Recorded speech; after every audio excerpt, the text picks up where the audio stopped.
Just a few short weeks ago, we didn't think we were going to get this NC State and Virginia Tech dual meet. The original duel in January was canceled, and Virginia Tech fans were furious. Then NC State fans jumped on to protect their pack. So both schools figured out that this dual meet needed to happen or the fan bases were going to explode. Luckily, it is happening this Sunday at 6 p.m. You can watch on the ACC network. This dual meet is actually not an ACC affiliated dual meet, so it doesn't count for the ACC title. Nonetheless, there are still going to be some crazy matches to watch out for. The last time that these two teams competed in a dual meet, it came down to the wire at 125 pounds when Virginia Tech pulled off the dual meet. And with this fan base rivalry as heated as ever, another top 10 ranked matchup you got to be watching. So I'm going to give you the full preview as to what to expect and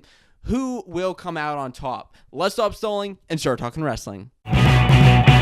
What's going on, wrestling fans? My name's Josiah, and welcome to Fanco Wrestling, your source for college wrestling news and discussion. And behind me, I have the whiteboard for number 4 NC State, number 8 Virginia Tech. I can't wait to go through this lineup and show you exactly what I think will happen in all of these matches. Make sure that you comment along with your predictions on the match. And starting off with our lock of the night, this is the match that I don't think is going to change. I think it's going to be a lock. Now, you may think that I go to 165 because Bullard's taking on an unranked Ore, but I'm actually going to go at 133 with Corbin Myers taking out Kai Arini, and I think that that's just the match that it's not really going to be changed by Corbin Myers. He's going to come in there guns a-blazing, ready to take out some NC State Wolfpack, and we're going to start at 125, and we know that this duel can start anywhere, and to me, momentum is a huge factor in a duel meet like this. Last year, it ended on 125, but let's just say we start at 125 with Sam Latona and Jacob Camacho. These two similar wrestlers, and honestly, similar seasons up to this point. Both have a good amount of wins and just a couple of losses. Sam Latona has dropped all the way to number 20, even though he was on the stand last year, and that's just because he's been in a bit of a rut. If you've been following Fanco for the last couple of months, you know that I keep just pushing for Latona, saying this is the time, this is the time, this is the time that he's going to make his comeback, and this may actually be the time against Camacho, who's number 14 in the country. These two have wrestled on multiple occasions, and all 3 times Latona has beat Camacho. I think that that's going to stand here as well. Latona is going to pick up the victory. Of course, we know at 33, I said Myers over Arini. Just looking at a head-to-head between these two guys recently with Pitts, Mickey, Philippi. Both of these guys wrestled them tough, but Myers ended up with a win. Arini ended up with the loss to Philippi. Myers is a guy who's also going to be looking for bonus points. Do I think he's going to score it against Arini? No. I think that he's going to be able to hold out strong, but still, Myers with the win there. So 2 wins at the top for the Hokies. Moving on to 141. This is a match that's actually going to be fairly similar. Like, I really think that this is a toss-up match between Girardi and Ryan Jack. Number 24, Ryan Jack. Number 22, Girardi. By the way, yeah, I wrote bigger this time during this preview than the last preview that I did, so thanks for leaving that feedback in the comments. Between these two, like I said, momentum, right? If we start out at 25, Latona wins, Myers wins, I think Girardi picks up another win here for the Hokies and keeps that momentum rolling into 149 pounds. And, oh, this is our first, like, real exciting matchup of the night, at least for me. Bryce Andoni, number 5 in the country, and number 3 in the country, Tariq Wilson. These two haven't wrestled before. Of course, Wilson was down at 141 last year. This is a matchup that this year is going to be just a dangerous match all around, and anything can happen. If Tariq wrestles like he did a couple weeks ago where I saw him wrestle against Campbell, or like he did really the last couple weeks when he wrestled Mancini against Pitt, like just close matches, I think that Andonian may be able to take him out. But Andonian hasn't actually wrestled a ton this year. He wrestled Sasso tough a few months ago, but He's 6-1 this year, hasn't wrestled a ton of matches. I think Wilson's going to end up coming out and getting the first win of the night over Andonian, and it's going to be a close, like fun, crazy, high-flying match, but Wilson is ultimately going to get the victory. That leads us to a halfway point at 157 pounds with number 28 Brady and number 11 Scott. To me, this is a bit similar to that 141-pound match that I think that anything could happen, just because Brady, for Virginia Tech, he's at number 28, but he's a hard-knock, tough, hard-nosed wrestler.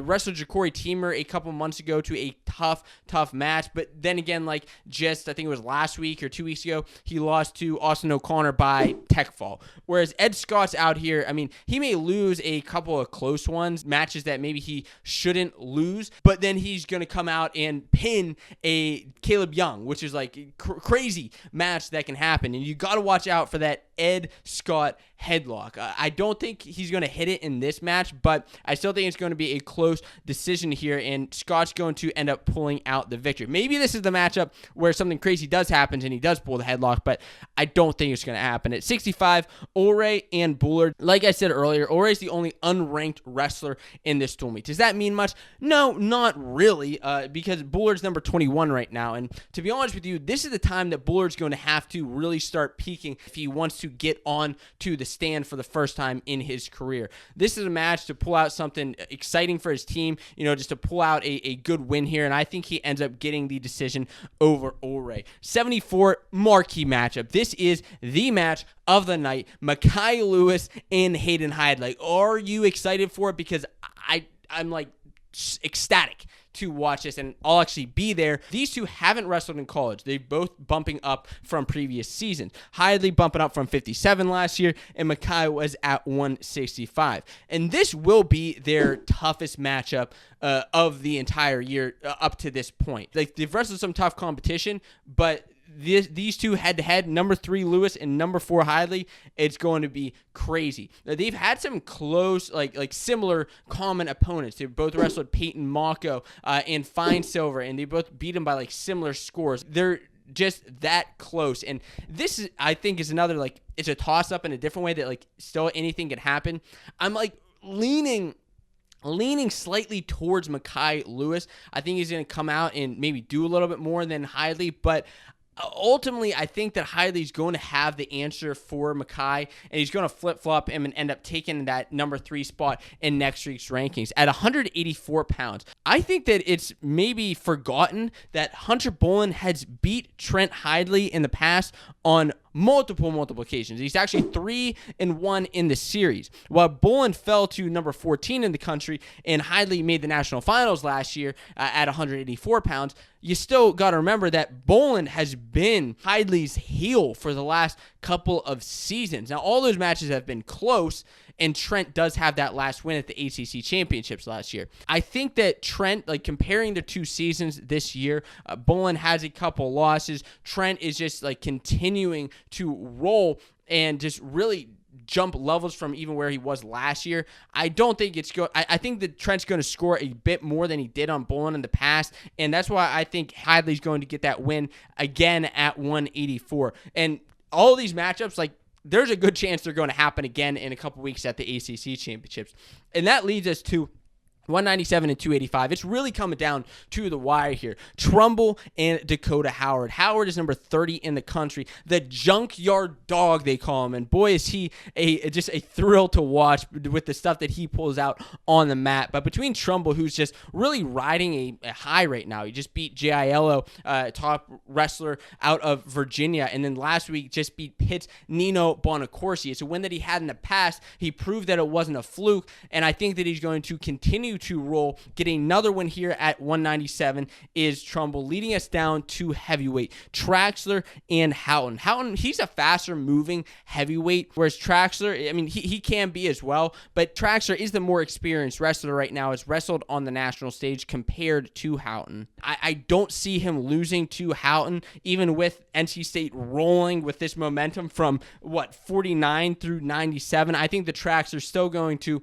find a way to pull out that victory and earn a decision over Houghton. And so that makes the final score 3, 6, 9, 12, 15, 18, 2, 3, 6, 9, 12 in favor of the Wolfpack. What do you think is going to happen in this dual meet? Do you think, I mean, to me, like, there's a ton of toss-ups that Virginia Tech can easily pull off the upset here. I shouldn't say easily, but there's the chance that the Hokies find a way to upset the Wolfpack. Let me know what you think down in the comments below. And until next time, I'll see you then.